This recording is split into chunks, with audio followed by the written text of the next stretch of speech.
thinking, how many of us feel like we got to clean up ourselves before we come to the house of the Lord, before we congregate with other people and believers of the Lord? Like, how many of you are saved, but you still feel like you need to work on yourself first before coming before the throne room of Jesus Christ? Like, you don't have to clean yourself up before you enter into the presence of God. You know what I'm saying? Like, he will meet you literally where you are. Now, he does require you to not stay the way that you are, as you grow in him. But I thought that was so interesting that this woman could admit who the Messiah was before she actually like received her healing or whatever.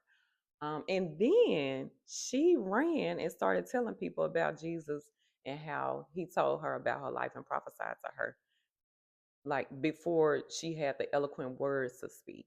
You know what I'm saying? Like, she wasn't even fully full grown in her faith and her own spiritual walk before she started sharing the gospel with other people.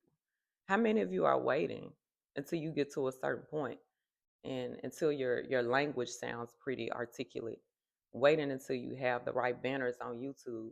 How many of y'all are waiting until you got the right TikTok algorithm and all this other stuff to share the message that God had already placed on your heart? You don't need to wait. He put it in you, get it out. You know what I'm saying? Like, if you wait until the perfect time to release what God has placed in you, you're gonna be waiting until Jesus get back.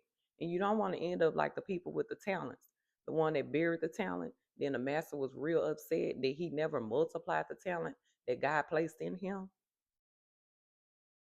Go on out there and start telling people your story. And Christians and believers and those that have grown up in the church, don't shun people away because they look different, they sound different than you. You know what I mean? Let's have grace for the people that are coming, because there's a mass exodus of people that will be leaving the world to come. Some are returning back to the body of Christ, and some are coming for the first time. So we need to prepare our hearts and our minds to receive these people. They're not going to look like us. They're not going to sound like us. Their backgrounds are different. Their foundations are different, but we are called to love them the same.